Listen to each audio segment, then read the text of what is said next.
Should it be mandatory for everyone in Australia or the world to get the coronavirus vaccine? Dude, What do you reckon, Pat? we're starting controversial, dude. 100%, bro. But well, like seriously, what do you think? What are your thoughts on everyone getting the vaccine or not?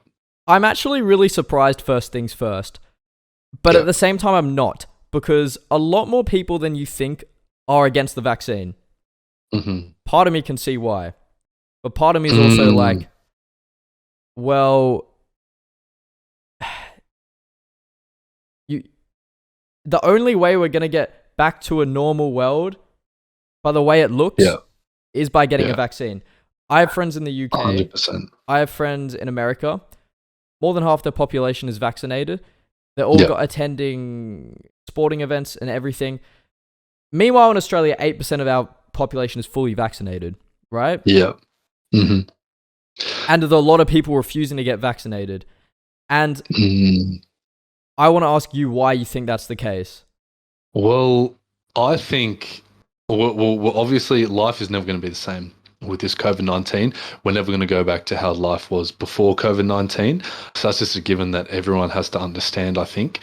It's very, we see these different vaccinations getting taken overseas, right? Like we got Sweden, Finland, blah, blah, blah, where we've seen people and statistics of people getting blood clots, people dying, people getting, I think it's called like a lymphoma or lympha or something, like these little bumps on their necks and in their bloodstream and stuff.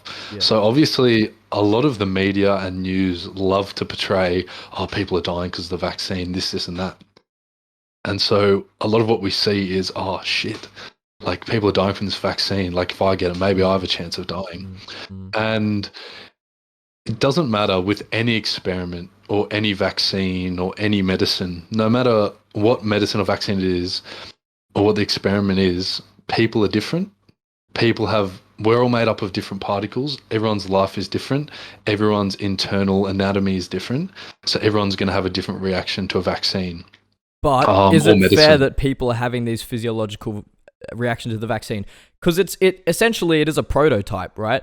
Because it's a very rushed vaccine, okay? Yep. A lot of vaccines we see develop and change over time. Polio, for example, okay? The vaccine that first came out for polio is drastically different to the one that it is now, right?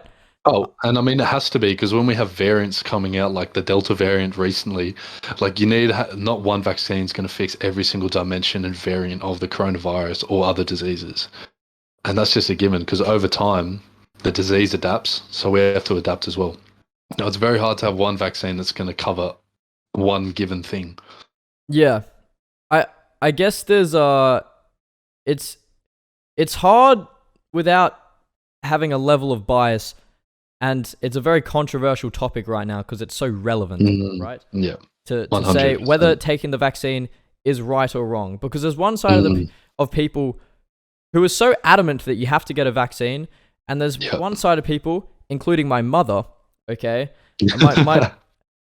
And Rowan laughs. And yeah, but it is funny because my mum actually wants to be on the podcast, and my mum obviously lives overseas. She's been in Paris for almost 2 years now. And she is a very, very strong believer that people shouldn't take the vaccine. And, that's it. And she obviously will receive quite a lot of stick for that because it's a controversial view, right? But I also see where my mum's coming from. And I also see where people are coming from. Because a lot of people are scared to get the vaccine straight away. And I see why. Because it's new. And nobody wants to be like the guinea pig. You know what I mean? Yeah, well, I mean, like it... Yeah, you go. Yeah. Like many people have obviously already got the vaccine, right? But we haven't seen the long-term effects. And as I said, I'm no master in this topic. Like, I don't know much about it, but it's with any vaccine, right? There's got to be some sort of fear if it's new because people are obviously concerned. And obviously there's a level of distrust some people have with like the higher authorities and Mm. stuff like that. Some people don't believe what the Mm. news tells you, and I think often that has a big role, because when you switch on the news, that's where we get our information from, right? Like Rowan and I talk Yeah. about this. We're as humans, we're like a sponge, right? What we see, we take in, and we can choose to believe or choose not to believe. Um, Yeah. it's not like we're just born knowing stuff, right? So No. I guess a lot of our views depend on where we get our information from, and whether that's Yeah. reputable or not. And to be honest, sometimes it's hard to tell if things are reputable and they're not reputable. But I think there's a case in point as to why people don't want to get the vaccine. But there's also a very strong case as to why people should get the vaccine. Because let's think Yeah. about And it. I'm How much has coronavirus affected the economy? hugely. It's Hugely. affected the economy hugely, but I mean, it's also boosted the economy in some ways as well, especially the online currencies, online shares, online businesses. Huge boost in that. And kind of linking back to what you were saying before, as in people might fear something that's brand new, like a new vaccine. Yeah. I mean, fear is going to be in anything brand new, you know? Anything that comes into the market that's brand new, someone's going to have to be the first to buy it. Someone's going to be the Yeah. first to try it. Fear is going to be in anything that's brand new in society, right? But I understand both cases. But in my personal view, I think if people want to start being able to do international travel as one, being able to go interstate, blah, blah, blah, then vaccines are good. And I think that people in different age demographics and people in different socioeconomic backgrounds are all going to have different opinions on this, because coronavirus is going to affect them more than another group.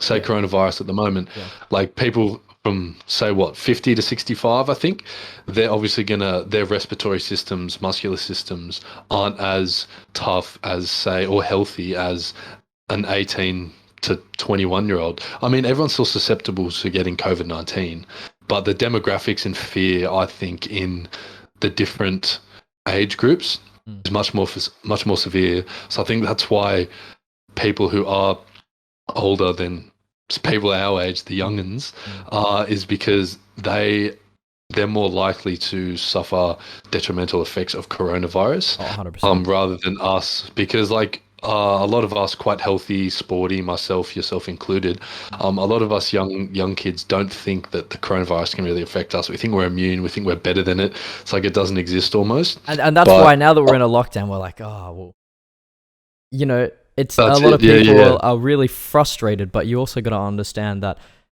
we got to protect the older generations and stuff like yeah. that. Well, I mean, like The that's thing the that thing. Like is if frustrating the most, though, and I'm sure you can agree, it's because we're seeing everybody in Europe now go around and do yeah, this thing, and then there's that's the it. vaccine rollout here in Australia. Well, there's not being enough vaccines being distributed for people to Yeah, actually get back to a normal life. The only reason yeah.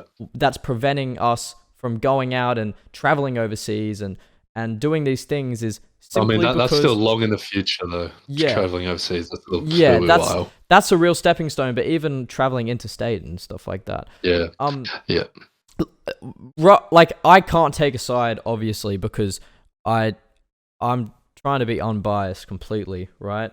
yeah. I feel like if you want to get back to a normal life as things were, getting vaccinated, Hmm. you have to do it, right? But Yeah, you I'm can on the also same have boat to as you. understand the fear people have to a completely Yeah. new, really, uh, Something we've never actually seen before at yeah, all. yeah, Brand exactly. new, like brand new, you know? So I'm totally in the same boat as you. I think if we want to start living with COVID in a more reasonable way, then I think vaccines are the go moving forward. Mm. Obviously, it's They it have to be, won't be compulsory. Yeah, it'll have to be. It won't be compulsory because not everyone will be forced to get the vaccine. but it will And I come mean, it is with, people's. yeah, Yeah, it'll come with other effects. Say I was listening to a podcast and I also read an article on this, like moving into the future international travel, you'll actually have a COVID passport that says, yes, I have the vaccine. I No, I am negative for COVID as well. I heard about that. So I think if people who don't get the vaccines, there will be cons as well. But I mean, it really just comes down to the individual person, and what they think. And I'm always open to listening to what people who maybe don't want to get the vaccine think. But I think it should come from a person's choice and it shouldn't be like mandatory or compulsory for everyone to get it. Yeah, yeah. But at the same time, right, as we spoke, if you refuse to get the vaccine, if that comes with certain consequences, the person has to be willing to face that.